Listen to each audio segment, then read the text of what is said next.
Right, so welcome everyone. This is September the 6th. Is that Six. the 6th? My goodness, time is flying. 2023, and we are looking at the umbilical chakra and what's embedded within this beautiful amber color. There's understandings and knowing about the blessing and virtue of Ah, the fourth dimension, and the law of change. And we'll be doing the law of change after a few more classes with learning about Ah with Archangel Raphael. So let's jump into the slideshow.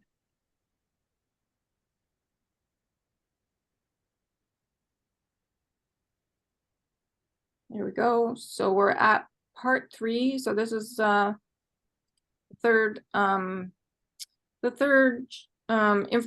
of information about all these things: the law of change, the fourth dimension, the umbilical chakra, and it's Archangel Raphael. So Nakamura is the keeper of universal law. So we're not going to hear too much from him in this chakra. But Albert Einstein explained the fourth dimension, and Mother Mary will be explaining the law of change. Okay, and here we go. This is what I forgot last time. So the umbilical chakra is connected to the sacred musical notes of D and E, and they are connected to glands, blood, the liver, and the gallbladder. So the glands remove specific substances from the blood. There's a couple of different kinds, the endocrine and the exocrine. And they are eliminative. So it's very similar as to what happens with this chakra.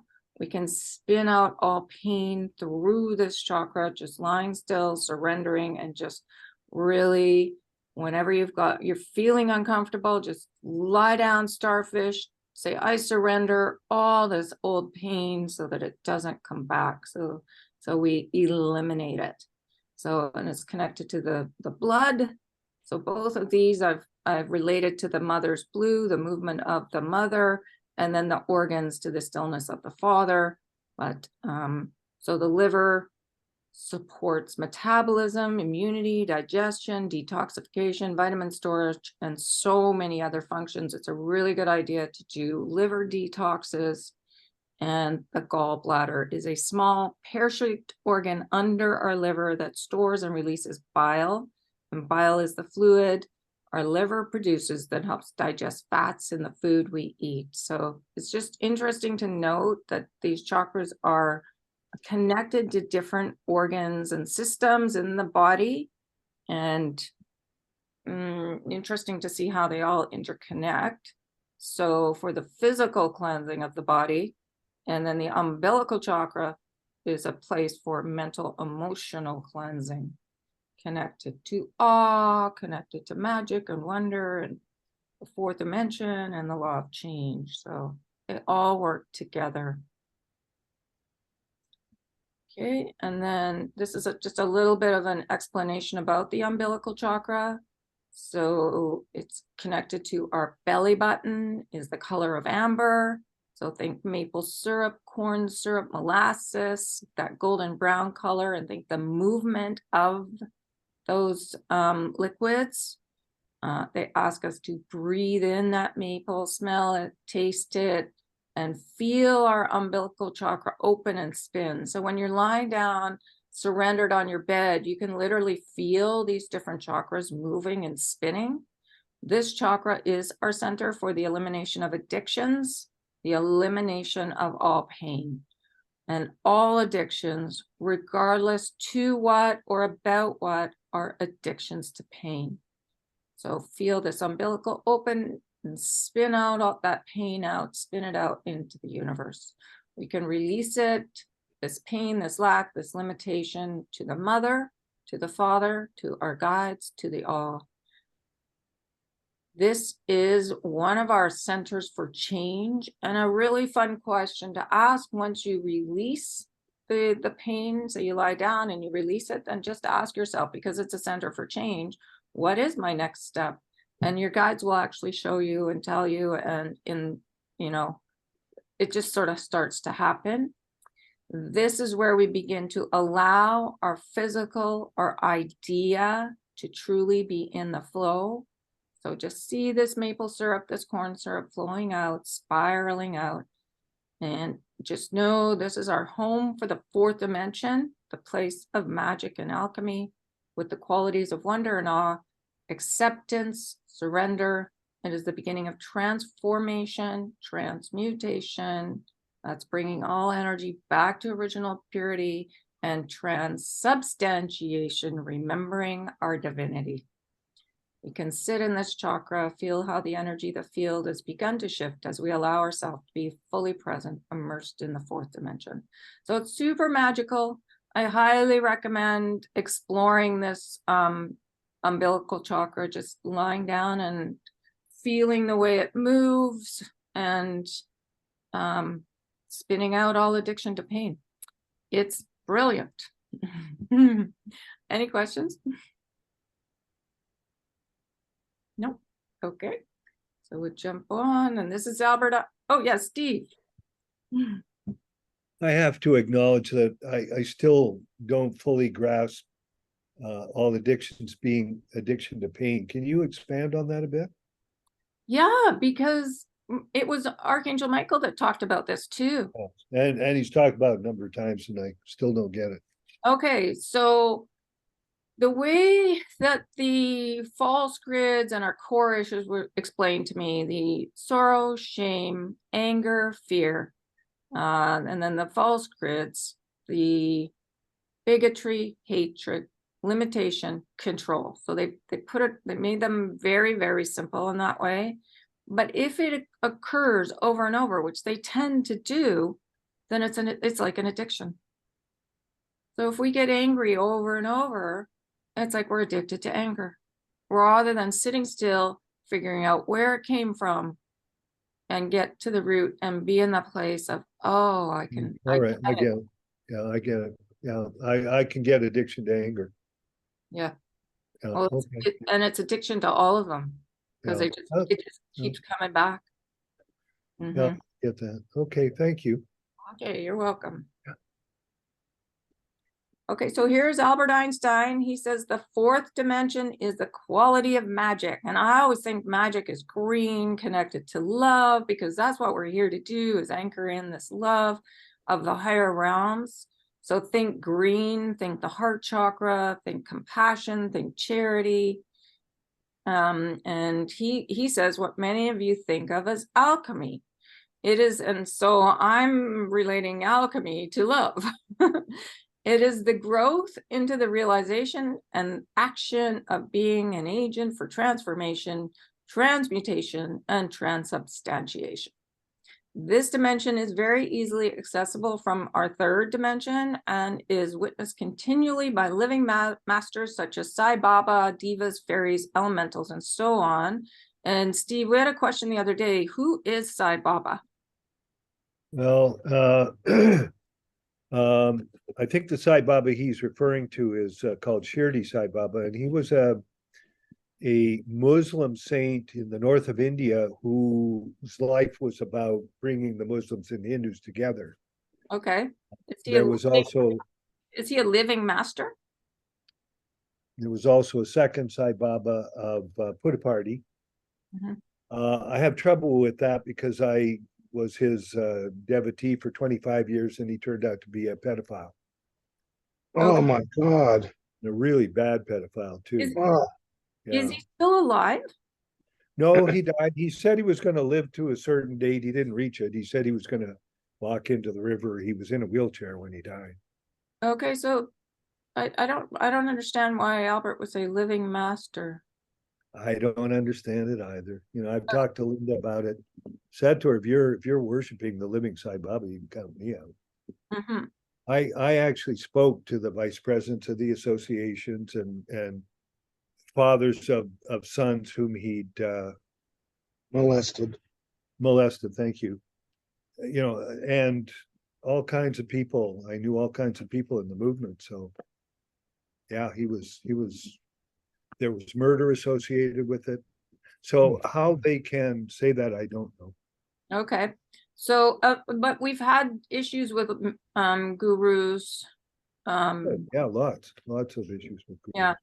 So Yeah. this is how important it is to understand balance, what SK teaches, to really be in that place of balance within, because when we're in that love for the mother and for the father, we tend to stay in the middle and we don't abuse power. It's when we, are you agreeing with that, Steve? Yeah, sure, Yeah. of course, balance, yes. You don't Yeah. wanna be power, no. Yeah, and SK has said also about gurus, we're not here to follow gurus, we're here to be our own guru. It's great to study and join groups and all that, but you are your own guru. So, and in that, you're in love with the mother energy and the father energy and equality. And then that's what happens. It's a natural occurrence. Balance, yeah. Yeah. Mhm. Yep. So Albert goes on to say, it is important for you to realize that once you have anchored this growth component within yourself, once you have anchored, mastered the fourth dimension, lessons and growth within your being, these beings, and abilities will not only be visible, but commonplace. So I do know of little kids that have seen the fairies and adults that have come into the reading room. So the third and fourth eye opening, I get it. It's happening with lots of people where they can see auras, and the wisdom that I see on a day-to-day basis when I'm out in the public is amazing. So there is shift happening there. An everyday human example of this dimension, and one which bothered Albert throughout his human life, was the splitting of the atom. What we think of as science is often simply operating within this dimension. So this dimension, it's so important for the elimination of pain, and it's this chakra, this dimension, but it's not the only one. We can, the solar plexus is also a place for elimination of pain. So we'll just know that it's not the only place to let things go, but it's a great one. It's very fun and magical. And it was Mary Magdalene in one of her shares through Heavenly Blessing that talked about the same chakra too, and spinning it out and spinning out addiction through this, because somebody phoned in to ask about addiction. And charity, which I find really magical, is the genuine ability to share all things material, spiritual, and emotional, based in the true understanding that there's always enough for all to thrive, and we are all richer in the joint expression of sharing. A heartfelt need to be generous, knowing knowledge and gifts are never intended solely for one person, and the vibration is green. So just know, like, it's so magical what's happening on this planet. Okay. So here we are. This is the overview of the blessing and virtue, divine quality of awe. So it's the ability to feel and experience always and fully the wonders of creation, the divine, the knowing that there's always more to learn, to experience, and to understand. To know that our understanding and experience of God is limited, but the promise of further growth holds true. It is the innocence of the small child within, the sense of awe, the sense of wonder. It is a sense of understanding the magnificence of the universal plan, the unfoldment. It is the thrill, the expectation and joy at being, simply being and enjoying the new miracles that unfold, always waiting for the next one. It is the relation of purity. It is the color of golden saffron. Okay, and then this is the little explanation of what Archangel Yophael looks like. He travels on the violet, the amethyst, and the garnet, that deep red plum color, and he looks like a pirate. And he wears a Roman toga to his knees, and he has a massive sword. And he says, we forget how worthy we are, that we are a spark of the divine, each one of us, and to bring that feeling and that knowingness in with our breath and bring it down into our heart. And in keeping with the universal theme of gratitude, give gratitude for who we are, for all of us, for our courage and our stamina, for our light. Take this moment to cherish ourselves, to acknowledge ourselves, to love ourselves. That's a beautiful little statement from Archangel Yophael. And then today, I was just wondering, Does anyone struggle with a sugar addiction? I did a reading last night. Yeah, okay. I did a reading with an older lady last night, and I was talking about this craving for the sweetness in life. And we got to realizing that it came from childhood, maybe not being hugged enough or listened to or heard. So if you're reaching for something sweet outside of yourself, before you even eat it, love yourself, because that's what we got to love that small child within, and spin out the pain through your umbilical chakra, all the feelings of lack of love and worth. And you'll find, I was practicing today because for whatever reason, that same day, I was gravitating towards like chocolate, which I don't usually. Then I was like, what is this? Why am I doing this? And then I realized, it's an addiction to sugar, which goes back into my childhood. But yeah, it's really fun practicing being if it bothers you, like eating too much sugar or whatever, then be conscious of it and spin out the old energy in childhood, maybe where we weren't hugged or listened to or whatever. Just go back and ask how it's connected to the past. And then the practice is waking up, cherishing ourselves in deep, deep gratitude and awe for ourselves. So waking up. So the practice moving forward every morning, really to deeply cherish yourself in gratitude. Does that make sense? Okay. All right. So here's Archangel Yophiel. He knows what it's like to be human because he came and incarnated as Joseph, the husband, the partner of who we think of as Mary, the mother of Jesus, Yeshua. And Linda says, she said people that thought that was Saint Germain, and she said no, it was Archangel Yophiel, who was Joseph. Saint Germain and Yophiel both travel on the same ray of the I am present. So Saint Germain purple, and see Yophiel, he's different colors of purple, but it's the I am presence. Archangel Uriel is the bringer of the future, but Yophiel is the anchor of the future. So you can see I've made an anchor here with future in it. And that's what he did in the family, is he anchored the future. So he knows what it is to have the everyday life, the challenges, the opportunities. And Linda says, yes, Jesus was a challenging child, and they all knew what lay ahead in terms of this journey with the family. So as families come more and more to peace on the planet, that is what helps create peace on Earth. So that's what Archangel Yophiel was helping anchor in 2,000 years ago. Mary has talked about her relationship with Joseph in the physical reality of incarnating, and she often said, I love Joseph passionately, and I know it was returned, and it was that love and that sense of, oh my gosh, look what we're doing here, that sustained them. They knew the bigger picture. It's not like they came in with the veil down. They knew the bigger picture, but within the bigger picture, they also had that sense of awe and wonder about what they were creating, not just as a family, but as a paradigm, an imprint, a pattern for the future. It was a pattern that wasn't about religion. It was about love. It was about loving ourselves and loving each other. And that's why they came. Darren, yes. Okay, so is that what he means by anchoring the future, by anchoring that imprint or pattern for the future? Absolutely. And love for the family. Because he was the head of the family as the father, and Mary was the mother. So they were, anchoring in that sacred partnership. Okay, so they knew the bigger picture. So how much of that picture would they know? Was it just an outline or more of the detail as well? Or what do you feel? Good question. What do you think, Steve? You're on mute.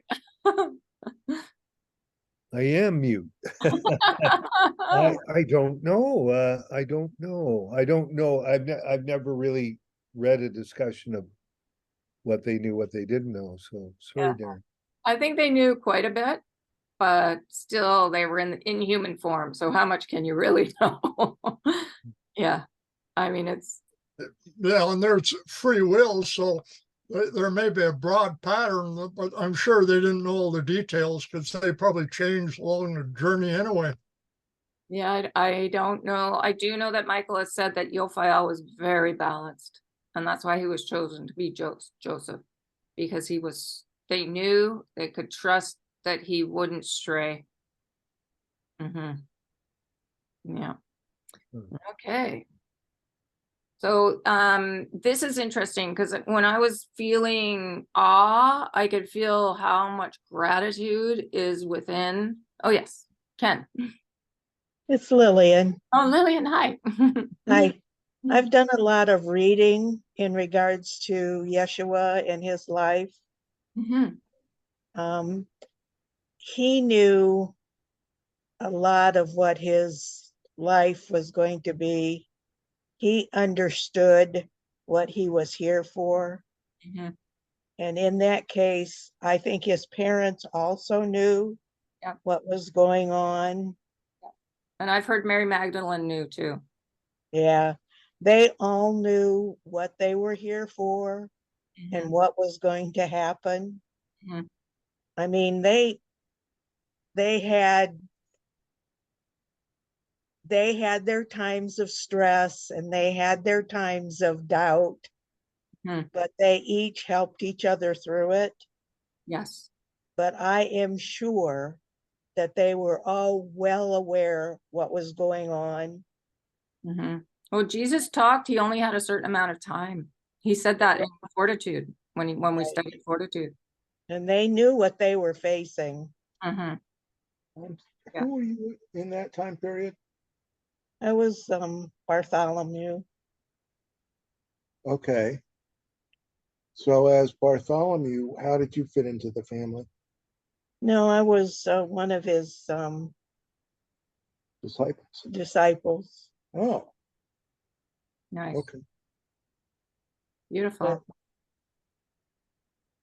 But I just, not only one source of reading, I've done a lot of reading about different sources, different people,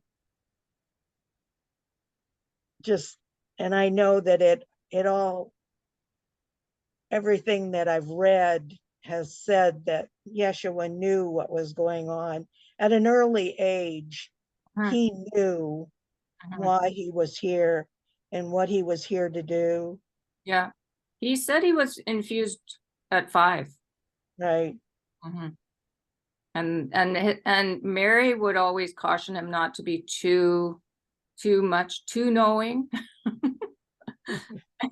But he said, I mean, what did he say? He said, I only had a certain amount of time. Right. I mean, and yeah.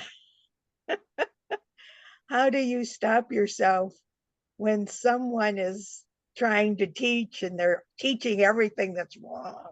Mhm. They're saying all this and they're telling all these people everything that's not coming from love.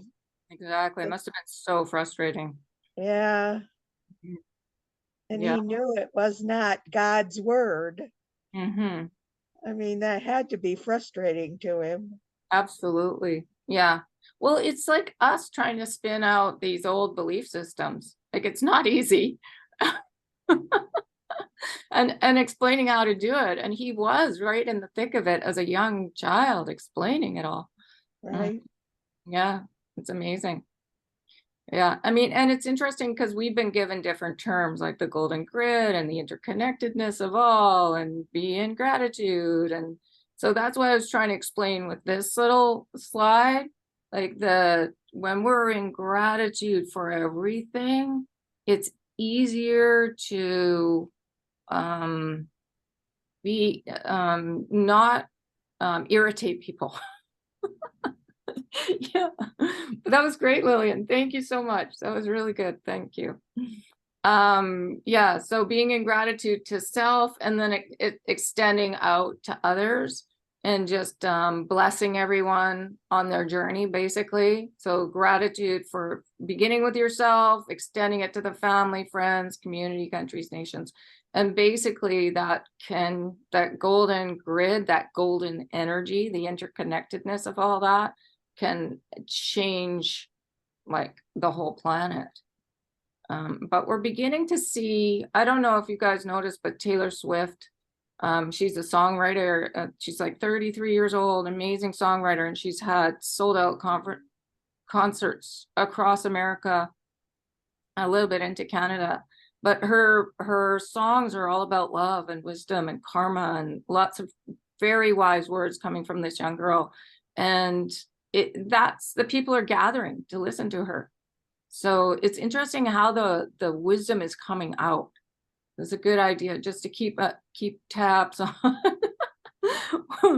the bigger picture sometimes, because Archangel Michael did say that the shift would happen because the humans are very enthusiastic, and they like new things, and they like excitement. So, and that's a good thing. So the more we stay in that gratitude for ourselves, then it extends out and helps the whole golden grid for all of us to change into the ascension, like the foundation of it all, and the imprint that Jesus anchored, and their family anchored 2,000 years ago. Yeah. So yes, Darren. Can you talk a little bit about the first line there? It says no difference between healing and creation. Well, okay, go ahead. Yeah, but that came from Archangel Raphael, and I just thought, because there's so much green and gold here, creation is connected to the golden energy, and healing to the love. And the more we create, the more we heal, and the more we heal, the more we create. So there's no difference. Every creation is a healing, and every healing is a creation. So even just jumping in and creating anything, know that it's going to help with our healing, because you're jumping in and you're practicing. I don't know. It seems to me like healing is a recreation rather than creation. Well, what's the difference? It's all well, it was already created, and then healing is, let's say, fixing it up or patching it up or bringing it back to the original blueprint. Okay, well, there you go. That's a creation. It's all creation. Okay. Yeah. Yes, Steve. I look upon healing as happening when there is love. It's the love that heals. And by the same token, I've been creating lately, as you know, I've been doing these glitter glue bottles, and I feel full of love when I'm creating. Yeah. Just, when I'm sloshing the paint on, I'm just brimming over with love. Absolutely. And the mother's going to talk about it more in the law of change too. The more we're creating things in alignment and not worrying about what's out of alignment, the faster we all ascend together. Yeah. So it becomes mastery and wisdom, that deep reverence for everything, mastery and beauty, in harmony with the good, the bad, and the ugly, mastery and with truth, just knowing everything's in divine order. We're never alone, and everything is unfoldment. Everything's always evolving. So the more we focus on healing and creation, the faster we all get there together. Okay. So Susie says it's wonderful to hear about archangels in form, and that they are very much one in a collective unit. And at the same time, they have their individual appearances and techniques and strengths, just like we do. And then Linda brings up the guides, and she says so often when guides will come forward, they will say, we are all perfect purpose guides. We have our specialties, and this is what I want to help you with. So it's important when you're working with your guides that you ask them. Just ask, that's all you have to do, and allow that energy to come in because she often hears in individual readings, the guides or the guardian angels say, I'm severely underemployed. So she says, I think it is sometimes the case with archangels and masters too. We don't get how they can help us, or we get in the way because we get nervous. But when we are in that place of wonder, that sense of wonder and awe, means that we're standing back, awestruck, not moving in that, oh my, look at that. She says that's actually helpful because then we're kind of out of the way. So the masters, our guides, the mighty ones, they can help us. She says the gift that Archangel Yophiel brings us is Yofi dust. And that alone shows you his sense of magic and humor. Yofi dust comes in a magical bag to sprinkle about, and the bag is never empty. She says she has a little medicine bag, and I sprinkle as I go, sparkles of sheer energy. And what it does is it transmutes heavy energy or energy that has been sullied into bright, sparkly, wonderful energy. She has a friend that would travel to Florida from North Carolina and would ask Yophiel that all exhaust that came out of her tailpipe was Yofi dust. She covered the states with Yofi dust. It's something to play with. So just know you can use your imagination, just like we've been doing in the sending love. Okay. So now here's Archangel Yophiel, and he says, greetings, I am Yophiel. Yes, and you are welcome to call me Yofi, just like you have called Yeshua Yeshi. We answer to almost anything. And I am pleased, I am honored, and I am in awe of each of you. This is what I come to speak of this day. You may well, of course, you would understand when I say to you that I am in awe of the Mother, Father One, and I am even in awe of the mighty ones, the archangels, the masters, the guides, the multiverse, your star brothers and sisters. You would nod your head and say, yes, I am in agreement. Such wonders are known to you, but this day I come to speak of my awe of each of you.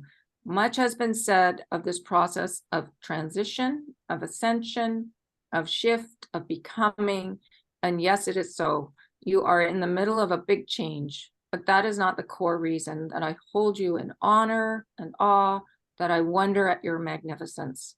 First of all, I am in awe of your perfection. Yes, dear heart, your divine perfection in human form.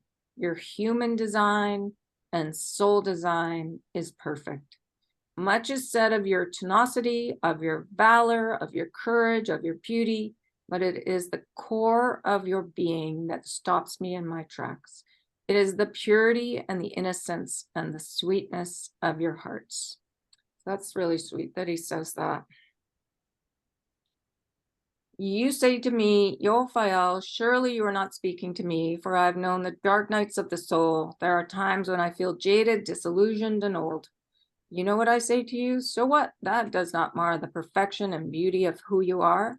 I have walked amongst you, and many of you who listen to the show, who listen to the archives, have known me, and therefore you have also known the trials and errors of Joseph, husband of Mary, father of Yeshua. We had many children, so it was a very busy household, and I was slightly older than Mary, though she seldom brought it to my attention.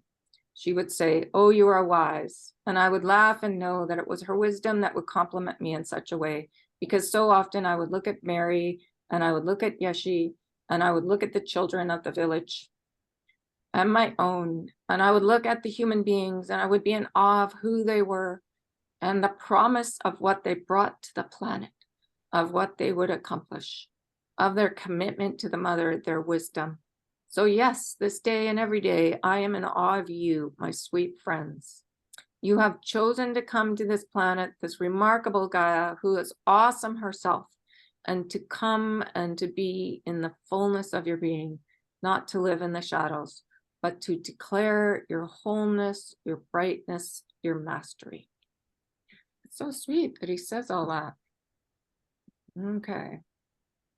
And then he goes, what does this really mean? There is so much talk. I am becoming whole. And he says, well, that is ridiculous. You are already whole. So I am gaining my mastery. No, wrong again. You already had that when you came. You brought it with you. So you say, well, what am I doing here? And he says, you are here to love. You are here to know the light in general physicality. You are here to remember that you are multidimensional, that you are angelic and hybrid, starseed and earthkeeper. It is not one or the other. You are all of the above. My request to you is to remember more and more and more of your sweet self, of what you are truly capable of, and to do it not out of a sense of drudgery or responsibility or need, but to do it playfully because you are creating. You are creating a new planet, and you're creating new societies and cities of light. You're painting the earth the same way as Michael has painted the Aurora Borealis. It's supposed to be fun. Yes, Darren. So how do we remember who we truly are? Surrender. Starfish on the bed and listen to your guides. Ask for help. And, well, how long does that take? Doesn't take long. It's a practice. Yes, Steve. Oh, you're on mute. First of all, we're all of us here as light workers, so we're not necessarily here for our own enlightenment, but if we were, then the first thing to do would be to ask for it, because they won't force something on you. So if you want an experience, you need to ask them for it, a heart opening, cosmic consciousness, whatever, Brahmayana, whatever. Or invoke the laws. SK's Yeah. right there. Yeah, invoke the law. Well, that is the same thing. Yes, invoke the laws for sure. Yeah.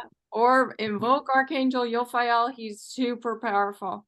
And the blessing and virtue of awe, because that's the magic and the wonder of it all. Yeah. And then just know that you know, we come with the knowing. It's like Jesus said, we all have the compass inside of us. However, there's one codicil or whatever the word is, and that is that if you are a light worker, then chances are they won't give you ascension or transcendental consciousness or something, because then you wouldn't be able to do your light work. You'd be sitting there in unit of consciousness. So that's the only rider I put on it. I feel like we're here to be with the people as well, or if Steve really knows what his mission is, it's writing. So that's something different. But I feel like a lot of us are here to be with the people. Definitely. Yeah. Okay. And who's next? Darren, did you have another question? Sorry. No.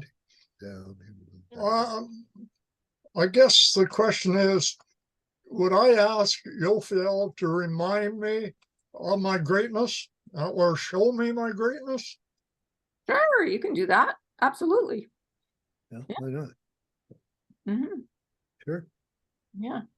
And he's very powerful. You'll feel him. Okay. And Leanne. So Steve, I don't understand the last thing you said. Can you just repeat that or expand on it about what you said? If you're a light worker, then you're not here for ascension. No, I didn't say that. Sorry, that's why I want it repeated. Sorry. Right. Let me put it this way. Michael has given me several experiences, which if they were full, I'd probably be sitting somewhere meditating right now. I wouldn't be focused on light work. I'd be focused on completing the experience. Okay. So what they do, they'll still give you the experience, but they'll remove the bliss, right? So if you can imagine now seeing the golden river of the Kundalini going past you and going into your crown chakra, and there's no bliss, it's like watching a movie. Do you know what I'm saying? Oh, look at this. There's a gold going in there. And oh, isn't that interesting? But it's bliss that lifts you up and causes you to have a realization, right? Right. Self-realization, for instance. Right. So without bliss, might as well be at a movie theater. So that's what I mean. They remove something, or they, the site of the self at Xenia, the self was luminescent. It wasn't bright. Right? It wasn't brighter than 1,000 suns. Mhm. And when I spoke to the mother about it, she said, oh yeah, we don't want you going off to the Himalayas. So we Yeah. toned it down. Yeah. So that's what I'm referring to. Yeah, that's why I mean, I think we're here to be working, to be amongst the humans, be with the people. Okay, Yeah. to work, right, to do what we need to do, what we've come to Yeah. do, yeah, Yeah. okay, I see, okay. Explain that we're here to be in community, that we're here to love each other, Yeah, it's yeah, real yeah. boots on the ground operation. Well, the And mother you said, still have lots of understanding and knowing that comes in. Of course, Yeah. Mhm. And you feel better and better and better and better. All the Yeah. uncomfortable addictions disappear. yes. Mhm. well, I don't know about that. Well, that's been my experience. What?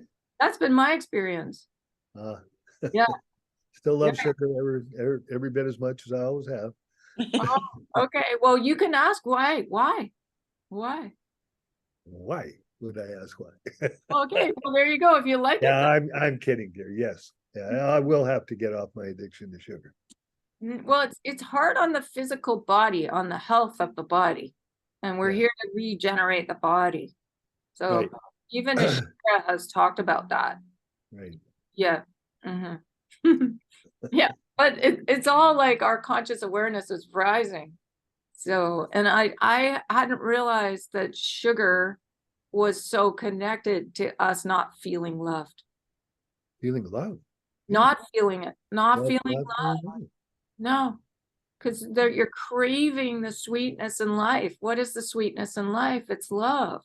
And if we didn't receive it when we were little, then we'll reach outside of ourselves to feel better. That's what all addiction is. That's what Okay. shopping is. That's what heroin is.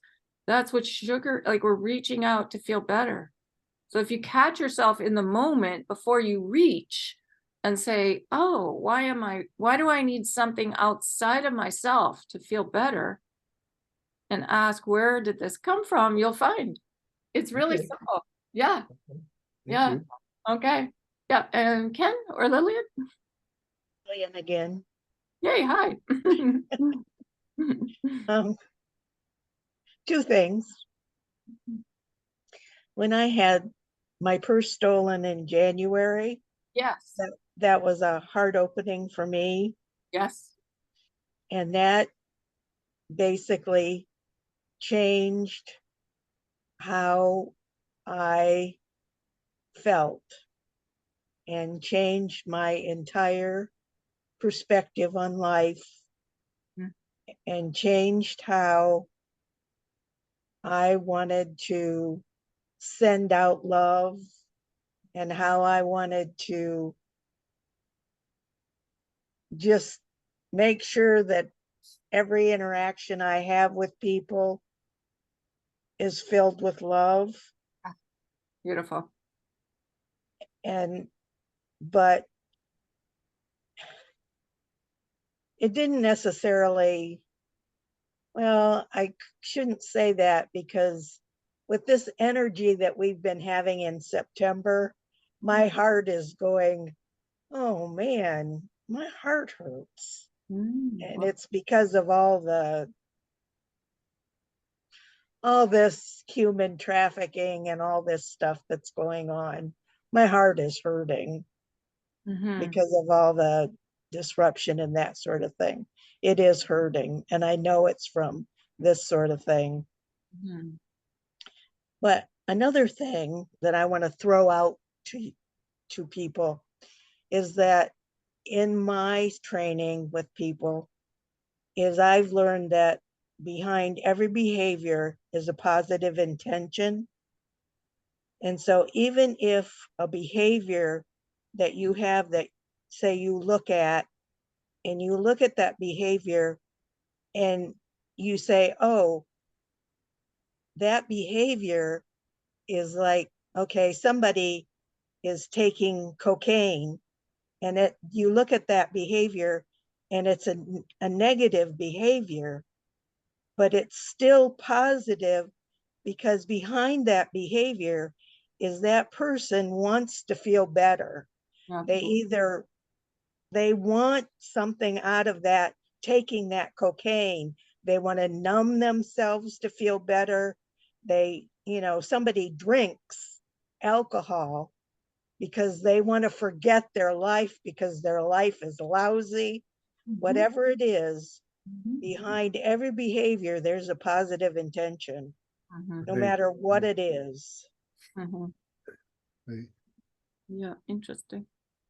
Yeah, you can come down to that regardless of whatever behavior it is. Okay, beautiful. Thank you. Thank you. Thank you. Okay, and Darren. Yeah, I just read this bottom line here where it said Michael painted the Aurora Borealis.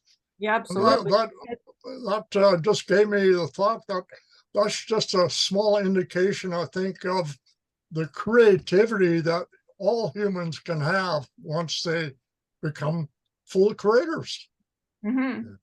Yeah, Michael. Yeah, Michael. Michael's a musician and a painter and so much more. Yes. Okay, beautiful. So that's 45 minutes. Right. Shall we sit still and send some energy, this love out to the world now, and awe and magic? Right. By Okay. the way, how do you send awe? I mean, I know how to send what is it we say? On? Oh.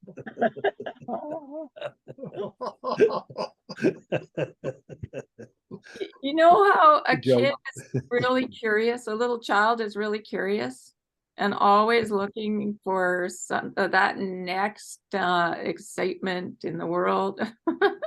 That feeling, that uplifted feeling of wonder, that's all. Yeah. And you could also send the color amber as well. Yeah, I'm trying to wear the color. You can send, that's the amber color. That makes sense? Remember when you were a little kid Yeah, and every day was a new experience? that's it. Every day when you woke up and got out of bed and oh my God, and oh, I'm gonna experience something new and exciting today. No. And your neighbor bought a new Corvette. No, I'm telling you because the way I grew up, it wasn't like that. Okay.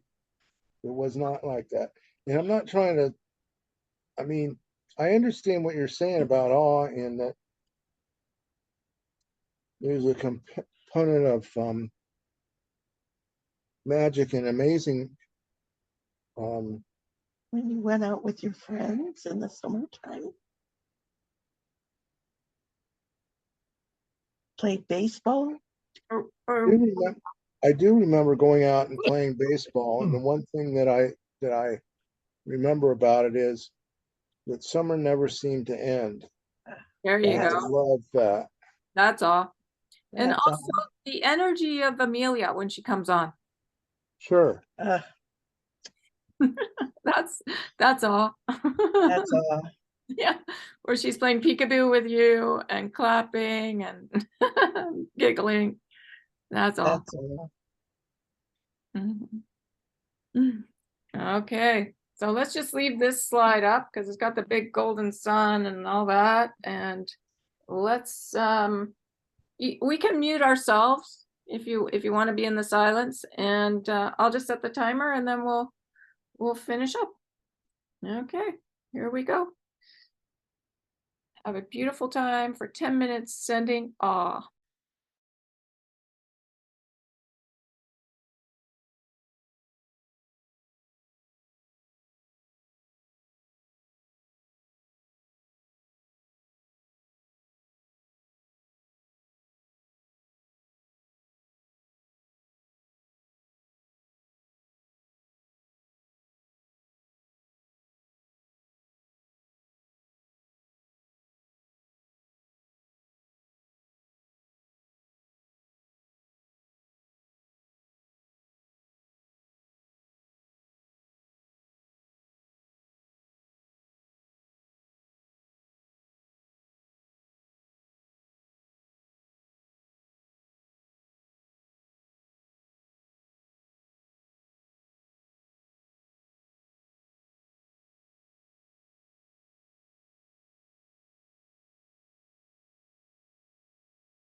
There we go.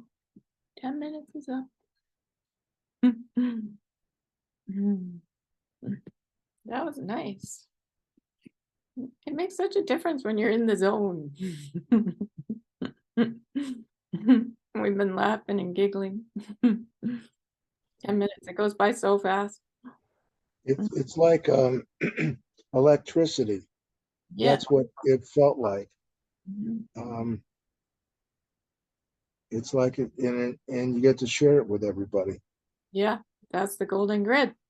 Awesome work. And there was a point when I was almost crying when Yofael was telling everybody how much he's in awe of everyone. So he just really wants you guys to know that he's very appreciative of everything everyone's doing. I thought that was so humbling when he said that, when Mhm. you read that. Mhm. Yeah, I know, I was almost crying. I was trying not to cry. Yes, Steve, you're on mute.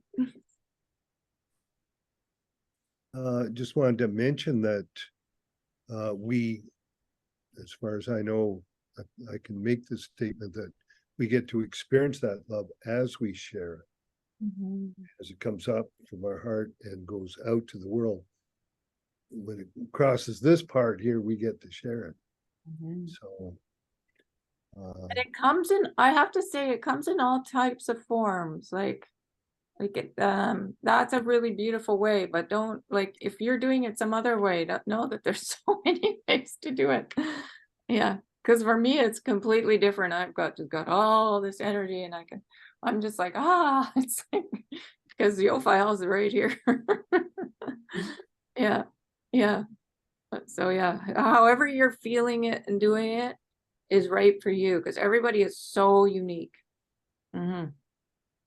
Yeah. All right, so let's stop this recording and then we'll be back on Friday with more. There's more to this blessing and virtue, but we'll stop it right here. Thank you, everybody, for coming.